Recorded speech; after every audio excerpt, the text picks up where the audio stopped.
Welcome to Frontlines. We'd like to welcome our viewers from across the United States and Canada, throughout Europe, Australia, New Zealand, of course, and the Middle East, and of course, Armenia and Artsakh. We have a very special guest with us today, and I'd like to kick it over to Garo to introduce our guest. Thank you very much. Our guest is none other than the renowned congressman and the champion of human rights and champion of all rights pertaining to Armenians, my very own Congressman Adam Schiff from Burbank, California, from the 28th District.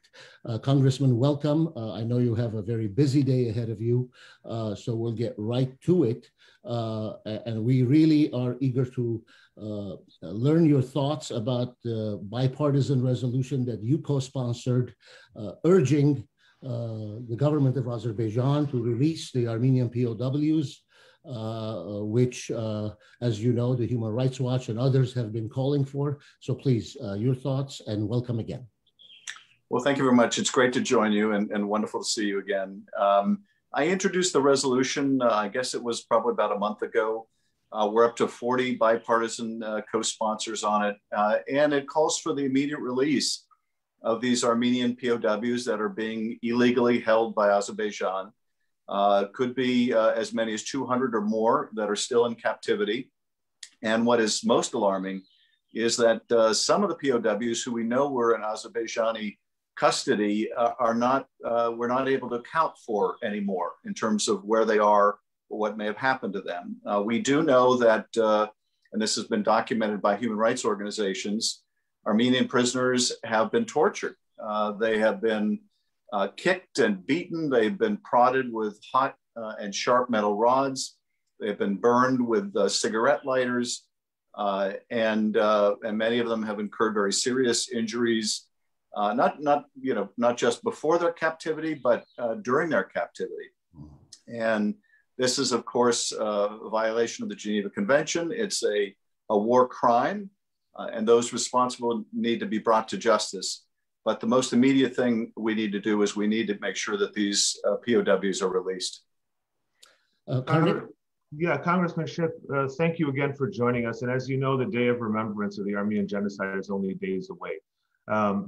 Just recently, after the conclusion of the active hostilities in the Artsakh war, Turkey's President Erdogan praised the perpetrators of the genocide at a victory parade in Baku, and now is amassing troops on Armenia's western border. With Aliyev using Syrian jihadists against the indigenous Armenian population of Artsakh, I think that the Armenian genocide takes on a new and very present meaning this time around. And I wanted to ask you, where do you see the United States in the South Caucasus through the Minsk group process? And what are the practical steps that you believe should be done to get the US there? Well, thank you for the question. And I share the concern that, that Turkey and Azerbaijan are embarked on a murderous campaign. They provoked this war with Armenia. And to hear them talking about genocide, reflecting favorably on genocide, it should alarm us all. I think part of the reason we are where we are today, part of the reason we had this disastrous war is that the OSCE Minsk group, which was formed to try to peacefully resolve the status of the lands in the region, was too inactive and too passive and also unwilling to hold aggressors accountable. For years, when Azerbaijan would provoke violence along the line of contact, I would talk to our ambassador to the Minsk group and others in the State Department and take issue with the fact that they were merely calling on both sides to refrain from violence. When you use that kind of moral equivalency, when one party is the aggressor, it's an encouragement to the aggressor because they know they won't be held accountable. And I think, tragically, Azerbaijan learned over time that it would not be held accountable. And it built up its military might through the use of its petroleum resources. A military might that was supplemented by the United States over my opposition. And we have this now tragic outcome. We see Turkey drifting further and further away from the community of civilized nations, bringing in mercenaries from Syria to be introduced into this conflict, acting completely inconsistent with its NATO obligations and human rights obligations. So what I would like to see the U.S. do is reinvigorate that Minsk group. The agreement that was reached, the peace agreement, which was imposed, under the barrel of a gun, is inherently unstable. It's not the last word. The Minsk group needs to re-engage and work aggressively and proactively, first of all, to get those POWs released, but then to work on resettlement of the refugees from the conflict and work on final status issues and allow the people of Nagorno-Karabakh the right of self-determination. Karnig, do you have a follow-up? Otherwise, go ahead, Garo. Congressman, we all know what Azerbaijan did between September and November. And by all accounts, the empowerment of Turkey, its continued denial of the Armenian genocide, perpetuated genocidal policy and behavior. Your call is timely and on point in terms of return of prisoners of war. But Azerbaijan, which has proven to be a rogue state, quite frankly, the latest rogue state in the world, will likely not heed, God forbid, will likely not heed the congressional call. If so, what remedies are available? I mean, possible sanctions or tightening the grip on the so-called ally of the US, the NATO Republic of Turkey. Where do we go from here? Well, there are any number of options we have with Azerbaijan and with Turkey. But with respect to Azerbaijan, first of all, we can cut off our military support for Azerbaijan, which frankly we should have been doing already. We can stop waiving Section 907 of the Freedom Support Act, which normally the Freedom Support Act would preclude military support of human rights abusers. That's been waived in the interest of national security. We shouldn't waive that anymore. We shouldn't be providing that military support anymore.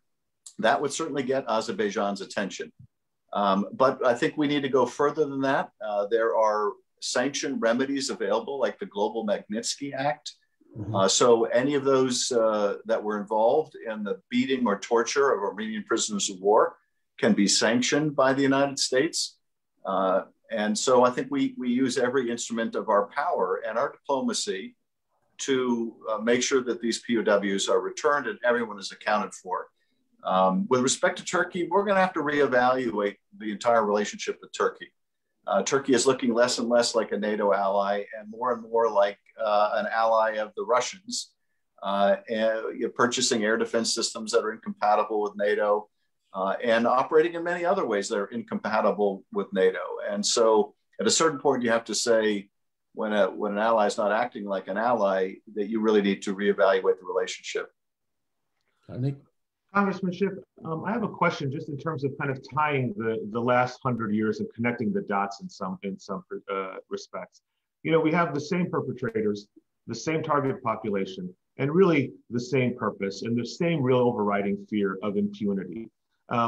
Do you feel that we know what an amazing advocate you've been, obviously, for a myriad of Armenian causes, in particular, the Armenian genocide recognition, the efforts that you and your colleagues, successes that you and your colleagues had over the last couple of years, as well as you mentioned, the idea of self-determination, really a cornerstone of what our American convictions are.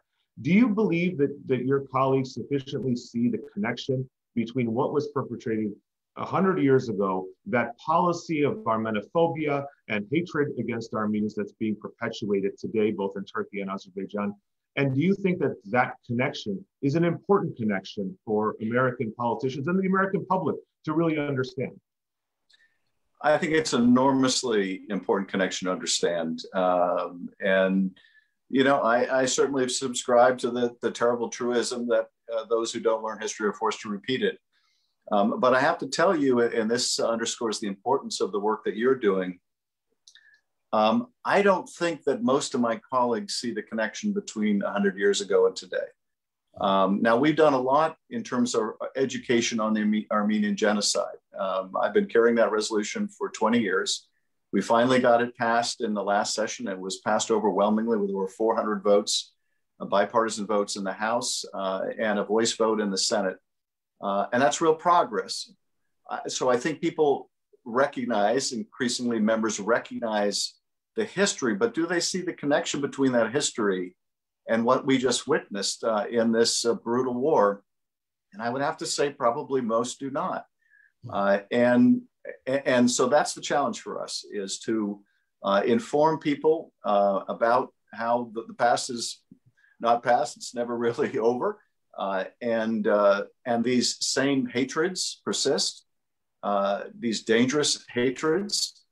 And we may think that civilization has progressed to the point where we don't need to be concerned about genocide anymore, but then we look around the world and we see genocides taking place even today. So those lessons cannot be lost on us. And I do think we've got more hard work to do to make the case, not just to members of Congress, but perhaps more importantly, to the American people.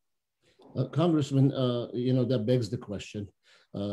Past presidents of the United States have all, when they've ran for office, campaigned on a promise to the American Armenian community that they would acknowledge on April 24, just a month from now, coming up, the truth of the atrocities of the 1915 at the beginning of the 20th century, and call it by its true name, Armenian genocide. It's no different for now President Biden in the White House. Your thoughts and your inclination to perhaps meet with President Biden and urge him so that he breaks precedent or breaks rank with prior sitting presidents and calls it by its name, because we know he believes it's Armenian genocide. Well, I think that we have the best opportunity we've had really in decades to get a presidential declaration of the Armenian genocide. And I say that not just because President Biden committed to doing so during the campaign. We've had other presidents do that who have not lived up to that commitment. But because the backdrop now is that Congress in the last session overwhelmingly passed Armenian genocide recognition. So that is now the policy of the Congress of the United States.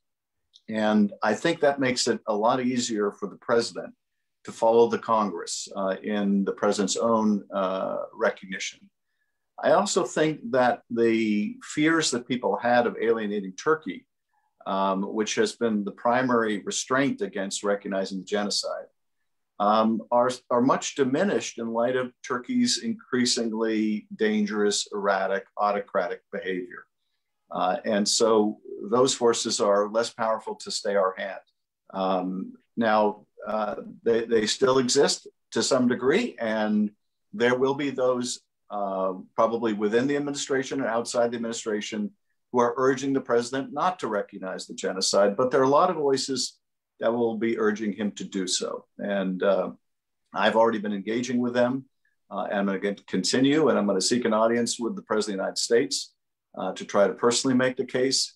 And I'm hopeful. I'm more hopeful than I have been in a long time that Joe Biden will be the first president to do so in many, many years. Thank you. Congressman, thank you. We know we're limited in time, and we do appreciate your time extraordinarily. And I want to leave you with just one final question, if you would. What do you see as the principal challenges of the United States in the South Caucasus today? With that, that would be our last question for the day. And we thank you again for joining us. If you can kind of shed some light on what you see in terms of the U.S.'s concerns in the South Caucasus and some of the issues that it should be championing. Well, I would say that my chief concern in the region remains the concern that I've had previously, which is that we could easily see another war break out and that war expand beyond the region. As you say, the lessons of the genocide can't be forgotten. What's to say that Azerbaijan won't go to war again? What's to say that Turkey won't go to war to try to bring about its greater Ottoman Empire and reclaim the lands of Armenia and Artsakh? And so I don't think we can take anything for granted. Sadly, the last decade and a half have demonstrated nations can still remake their maps by military force. Russia has done so in Ukraine and in other countries as well, creating new frozen conflicts. And Turkey may take a page out of the Russian handbook and decide that it too wants to remake the map, having seen how little penalty Azerbaijan has yet had to pay. So those are my chief concerns for the region. It's why we need to engage so strongly. I think President Biden has a great team with his Secretary of State and National Security Advisor and others with tremendous experience, very sympathetic to the Armenian cause. So I'm looking to the administration for good things and going to continue to try to lead in Congress. Congressman Schiff, I want to thank you, but I would be remiss if I did not say that your efforts are, needless to say, beyond appreciated by the American Armenian community. Indeed, the Armenians of the globe as it comes to human rights pertaining to Armenians. And human rights beyond transcending borders are consistent with American values, which are cemented in human rights. And it is my hope and my wish to you, sir, and to all of us as you advocating those rights, that you prosper, you meet all things that are success-oriented, human rights-oriented, and you continue to be a champion of human rights and champion of Armenian rights, particularly for us American Armenians. And we will be here to support you along the way on those efforts. Thanking you once again from what I know is a busy day ahead of you, and we wish you a pleasant day and a pleasant journey into the month ahead. Garo, thank you so much. Wonderful to see you both, and continued good health to you, and look forward to seeing you, I hope, in person very soon. Yes, I hope so. Thank you. Thank you, Congressman. Take care. You too.